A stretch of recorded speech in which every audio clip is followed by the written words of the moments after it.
चलिए जी, जो हमारी ISS की PYQ की सॉल्यूशन की जो सीरीज चल रही है, आज मैं 2020 का पेपर डिस्कस करने जा रहा हूं।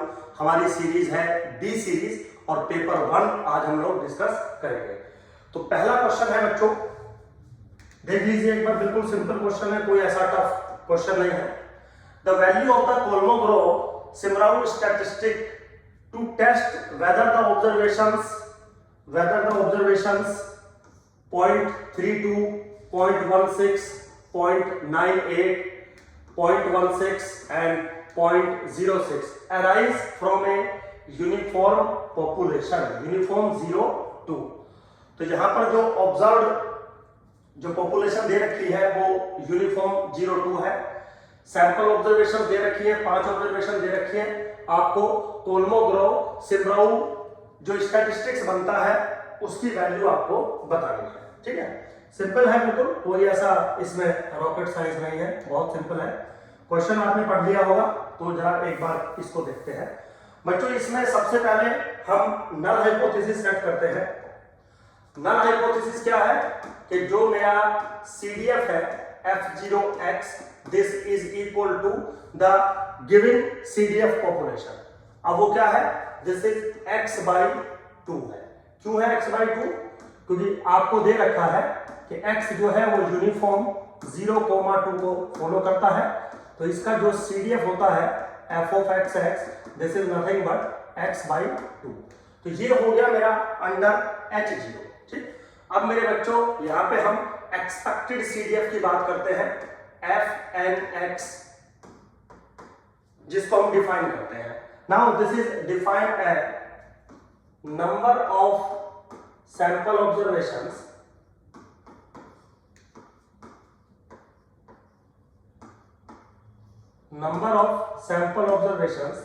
Less than equal to x, जो पॉइंट आपने यहां पर लिया है, डिवाइडेड बाय n। n क्या है? सैंपल का साइज, ठीक है। तो हमें यह बताना है कि जो ऑब्जर्व्ड वैल्यूज हैं उनके अकॉर्डिंग अगर मैं CDF बनाऊं और जो अंडर द नल हाइपोथेसिस है उनके अकॉर्डिंग मैं CDF बनाऊं और टेस्ट करूं कि जो सैंपल दिया गया है वो इसी पॉपुलेशन से दिया गया है, तो कोलमोग्रोव-सिमराउ एक स्टैटिस्टिक्स बनता है। अब वो कैसे बनता है, उसके लिए सबसे पहले आपको ये दोनों चीजें डिफाइन करनी होगी। उससे पहले आपको सैंपल ऑब्जर्वेशन लिखनी होगी अकॉर्डिंग टू असेंडिंग ऑर्डर्स। तो असेंडिंग ऑर्डर में अगर हम सैंपल ऑब्जर्वेशन लिखे तो सैंपल ऑब्जर्वेशंस क्या है मेरी, 0.08, 0.16, 0.16, 0.32, 0.98। ये हो गया हमारी सैंपल ऑब्जर्वेशन, ठीक। अब बारी आती है F0x की। F0x under the null hypothesis, तो क्या दिया गया है, x/2। तो सबको डिवाइड करते हुए चल देंगे हम। Now 0.04, 0.08, 0.08, 0.16, now 0.49। बिल्कुल सिंपल है, कोई ऐसा इसमें रॉकेट साइंस नहीं है। अब हम जो एक्सपेक्टेड जो CDF की वैल्यू है उसकी वैल्यू कैलकुलेट करेंगे। fnx से हमने जिसको डिनोट करना है क्या है, number of sample observation less than equal to x divided by n।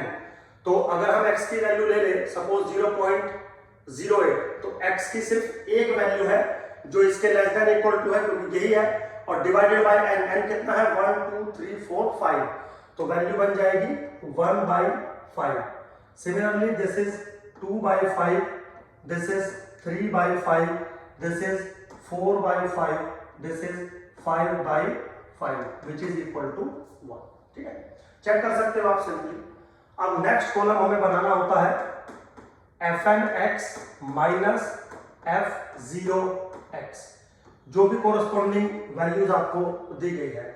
तो fnx और f0x अगर हम वैल्यू डालें, fnx 1/5 तो 0.2 माइनस 0.04, और साथ के साथ आप इसका मॉडुलस वैल्यू भी लगा दीजिएगा।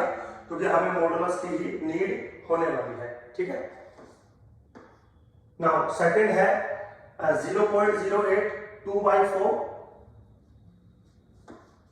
यानी के 0.4 minus 0.08 modulus value, and now this is what 0.6 minus के 0.08. now this is what 0.8 minus 0.16. now this is what 1 minus 0.49. एक बार आप मेरे बच्चों चेक कर लीजिए, बिल्कुल सिंपल है, शायद कोई ऐसा इसमें रॉकेट साइंस नहीं है। तो जब आप इनको कैलकुलेट करोगे, कैलकुलेट करने के बाद हम जो DN बनाते हैं, जो टेस्ट स्टैटिस्टिक्स बनाते हैं, वो बनाते हैं supremum over n fnx minus f0x। ये मेरा रूल होता है कि जो DN बनेगा वो इसके वैल्यूज के इक्वलेंट बनेगा। अब यहाँ पे जब आप इस चीज का मैक्सिमम निकालोगे मेरे बच्चों, तो DN जो मेरा बराबर आएगा वो 0.64 के बराबर होगा। Now this is the test statistics value by the Kolmogorov Smirnov statistics, ठीक है। सिंपल है बिल्कुल, कोई ऐसा रॉकेट साइंस मुझे नहीं लग रही है, ठीक। चलिए आगे चलते हैं without wasting the time. Next question क्या कह रहा है आपको? सेकंड क्वेश्चन है given the following contingency table. तो दो है आपके पास, मटेरियल्स और numbers. Leaked, not leaked information दे दी। जो मटेरियल है ABCDE, कुछ एक कंटिंजेंसी टेबल आपको दे रखी है, इनका टोटल दे रखा है, मतलब रो वाइज जो टोटल है वो इसके बराबर है, इस रो का जो टोटल है वो इसके बराबर है। आगे क्या कह रहा है? It is known that the column total for material C and D are same. Column total of material C, यानी कि इस कॉलम का टोटल और मेरे बच्चों इस कॉलम का टोटल सेम है, then the value of x1, x2 and y are respectively आपको बताना है। बहुत सिंपल है मेरे बच्चों। रो सम देखिए, सबसे पहले जो लीक्ड वाला रो है, यानी कि जो पहला रो है, उसका सम 200 के बराबर है। तो क्या मैं ये कह दूं कि 36 plus 22 plus x1 plus x2 plus 42 is equal to 200? पहली इक्वेशन। दूसरी है 90 plus y plus 46 plus 78 plus 168 is equal to 400। Obviously बात है, जब सीधा लिखा हुआ है टोटल, तो इसका मतलब इस रो का टोटल इतना है, इस कॉलम का टोटल इतना है, उसमें कोई लेना देना ही नहीं है।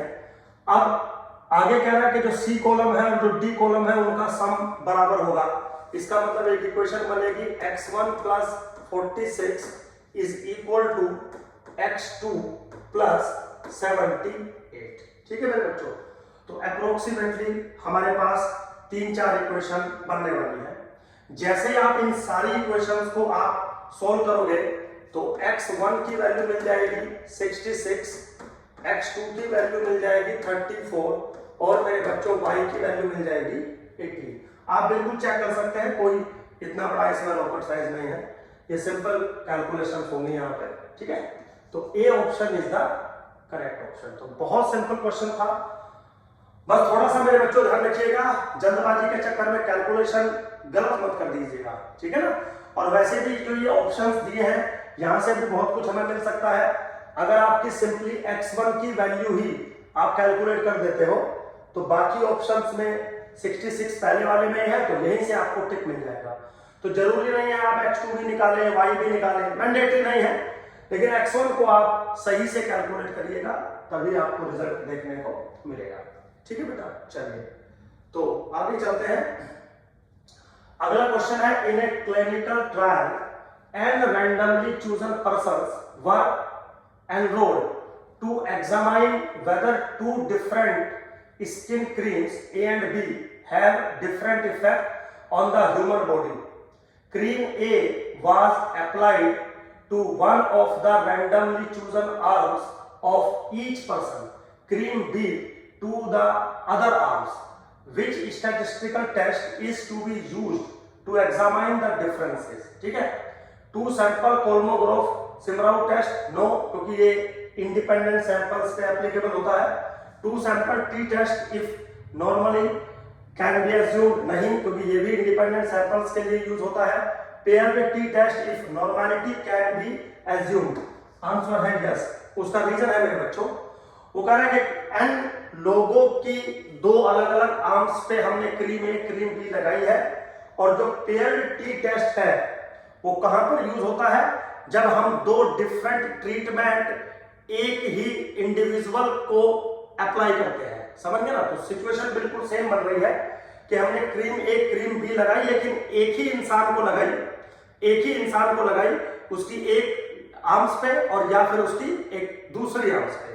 तो अगर हम एन ट्रीटमेंट्स अप्लाई करते हैं on A two parts of A individual body, तो हम हमेशा पेयर्ड टी टेस्ट का इस्तेमाल करते हैं। तो अजम्पशन जो है वो सेटिस्फाई हो रही है विद द ऑप्शन सी।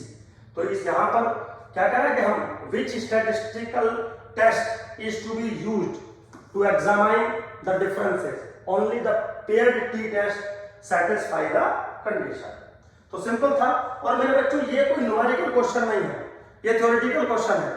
अगर आपको पेयर्ड टी टेस्ट का एप्लीकेशन पता होगा और इस इंग्लिश को आप समझ पा रहे होंगे तो इजीली हो जाएगा, कोई ऐसा रॉकेट साइंस नहीं है इसमें, बिल्कुल सिंपल है सारी चीजें। चलिए अगला क्वेश्चन क्या कह रहा है, let X follow the F distribution 5,10, consider the following statement, expectation of X is greater than 1, mode of X is less than 1। ये हमसे पूछा गया है, बिल्कुल सिंपल है मेरे बच्चों। आप या तो इवन ये चीजें आपको पता होनी चाहिए क्योंकि थ्योरेटिकल चीजें हैं, बट फिर भी अगर नहीं भी पता है तो थोड़ा सा आपको मैं समझा देता हूं। अगर x फॉलो करता है f ऑफ n, m, मान लीजिए जनरल एक्सप्रेशन है, तो एक्सपेक्टेशन ऑफ x बराबर होता है m अपॉन m माइनस 2 के, provided that m is greater then 2। ये एक्सपेक्टेशन ऑफ x का फॉर्मूला होता है। यहां पे मैं आपको बता दूं कि थोड़ा सा आगे की बातें, डिफरेंट बातें बता दूं।